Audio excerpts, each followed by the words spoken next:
องคมนตรีได้เป็นตัวแทนของสาธุชนในวันนี้ลำดับที่สองขอเจริญพรเจ้ารัตนาทิพยเดชณเชียงใหม่ลำดับที่สามเจ้าสมปรารถนาณน่านซึ่งเป็นลูกหลานสายตระกูลณน่านของพระเดชพระคุณพระเทพวิสุทธิคุณลำดับที่สี่คุณสถาพรสุริยาลำดับที่ห้าคุณนายนิพารอดวรรณะจากจังหวัดราชบุรีลำดับที่หกแม่ทองปานลิ่มถึงจากจังหวัดราชบุรีลำดับที่เจ็ดอาจารย์ปั่นอัฏฐเทพผู้ช่วยอธิการบดีมหาวิทยาลัยมหาจุฬาลงกรณราชวิทยาลัยวิเศษเชียงใหม่ลำดับที่แปดคุณสุพจน์เหล่าหลีจากจังหวัดกรุงเทพมหานครลำดับที่เก้าผู้ช่วยศาสตราจารย์สุมิตรนิพารัตน์ลำดับที่สิบผู้ช่วยศาสตราจารย์มณฑลคงกระจ่างลำดับที่เจ็ดคุณวีรศักดิ์ชัยชัชวานิชจากราชบุรีและคุณชนิตานิพารัตน์คุณสุวิภานิรมิตรมหาปัญญารองศาสตราจารย์ดร.บุญนินเกต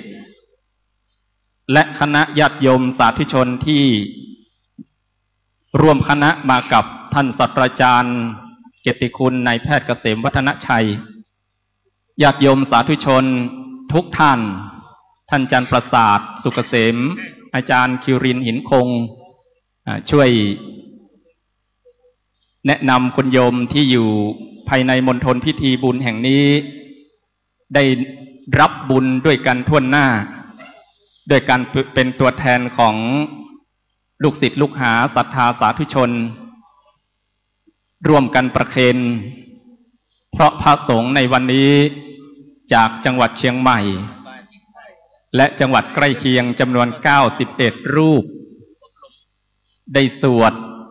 อาทิตตปริยยสูตรเพื่อน้อมอุทิศเป็นบุญส่งถึงดวงวิญญาณอันบริสุทธิ์ของพระเดชพระคุณพระเทพวิสุทธิคุณอดีตที่ปรึกษาเจ้าคณะจังหวัดเชียงใหม่อดีตประธานสภาวิทยาเขตมหาวิทยาลัยมหาจุฬาลงกรณราชวิทยาลัยวิเศษเชียงใหม่ซึ่งญาติโยมสาธุชนที่รับฟังผ่านคลื่นวิทยุ FM 96.00 เมกะเฮิรตซ์ภายใต้บารมีของพระเดชพระคุณพระธรรมเสนาบดีรองเจ้าคณะภาค7ที่มีพระครูประหลัดสุรเดชเจ้าอาวาสวัดยังกวงได้เป็นผู้อำนวยการในการถ่ายทอดสดพิธีบุญกุศลซึ่งเป็นงานที่คณะสงฆ์จังหวัดเชียงใหม่โดยในวันนี้พระเดชพระคุณพระเทพปริยัติเจ้าคณะจังหวัดเชียงใหม่ได้มอบหมายพระเดชพระคุณพระเทพสิงหวราจารย์รองเจ้าคณะจังหวัดเชียงใหม่รองที่การบดีมหาวิทยาลัยมหาจุฬาลงกรณราชวิทยาลัยวิเศษเชียงใหม่ได้ถวายการต้อนรับเจ้าประคุณสมเด็จพระพุทธาจารย์เจ้าคณะใหญ่โหนตะวันออกในนามของคณะสงฆ์จังหวัดเชียงใหม่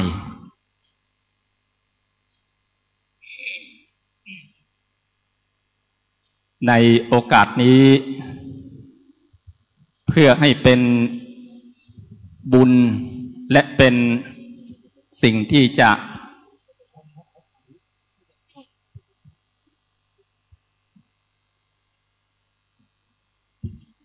ในเมตตาบารมีของเจ้าประคุณสมเด็จพระพุทธาจารย์จะได้อาราธนาพระสงฆ์ทั้งมวลได้ให้พรในบัดนี้ครับผม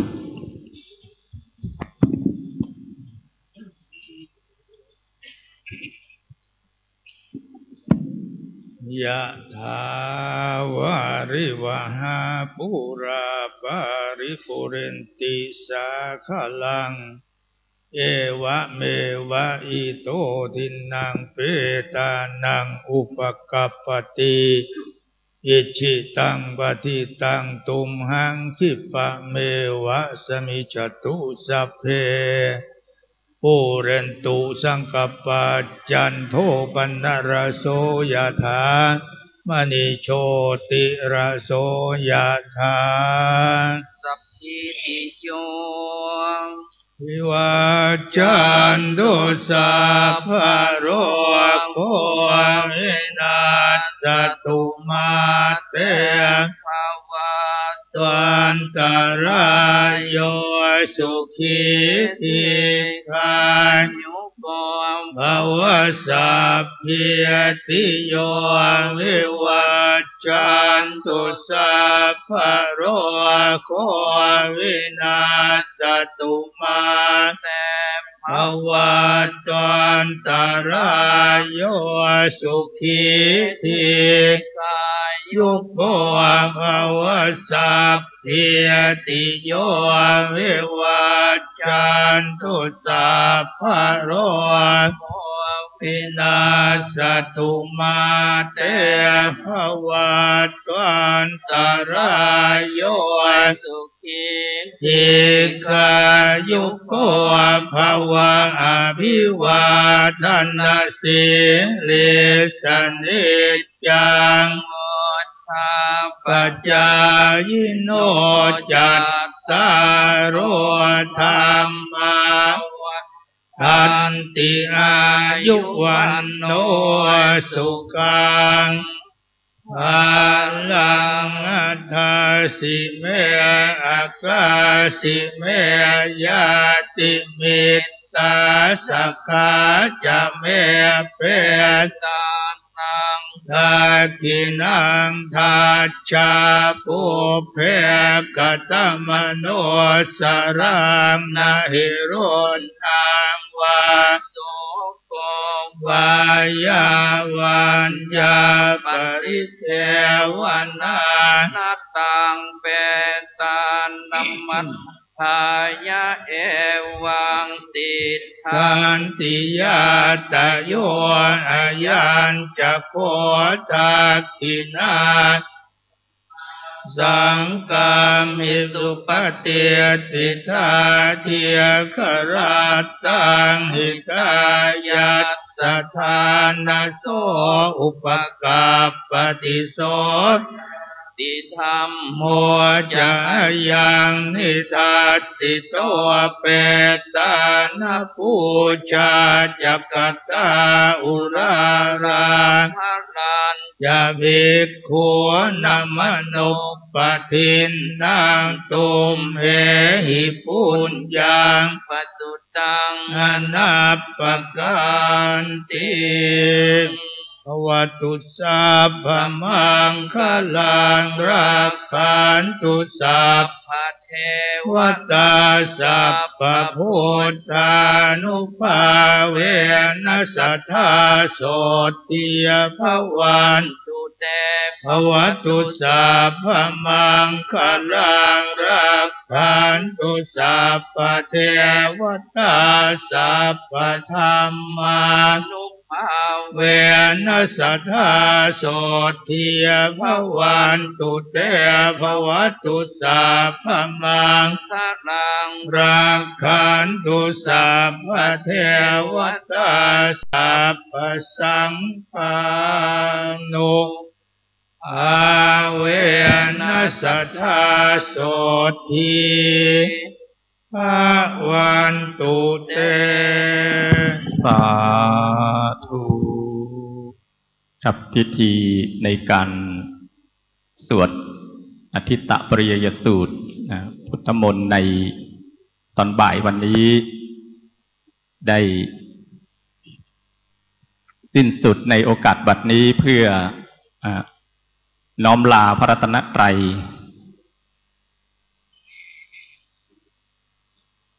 ครับในโอกาสนี้เจ้าพระคุณสมเด็จ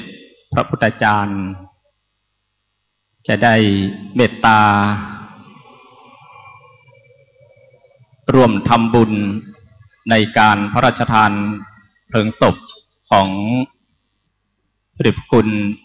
พระเทพวิสุทธิคุณซึ่งมีท่านพระมหาดวงรัตน์ธิตรัตโนปริยนธรรม9 ประโยคเจ้าอาวาสวัดบุพาราม ได้น้อมรับเมตตาธรรมจากเจ้าพระคุณสมเด็จในวันนี้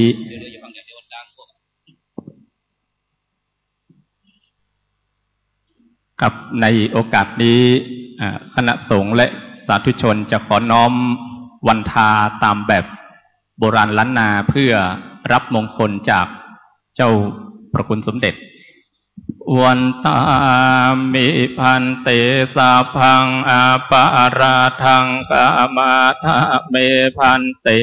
มยากะตังปุญญังสามินาอิตาพังสา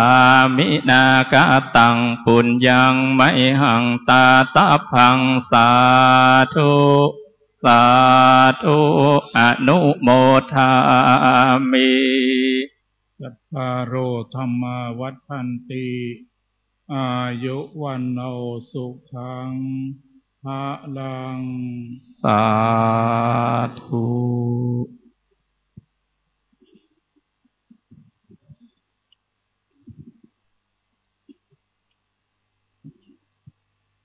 ครับในบัดนี้ภายใต้เมตตาบารมีของเจ้าพระคุณสมเด็จพระพุทธาจารย์ที่เมตตามาเป็นประธานในการบำเพ็ญกุศลในวันที่2แห่งการบำเพ็ญกุศลอุทิศถวายแด่พระเดชพระคุณพระเทพวิสุทธิคุณซึ่งจะมีถึงวันที่28ในตอนบ่ายวันนี้หลังจากที่คณะสงฆ์และสาธุชนได้น้อมส่ง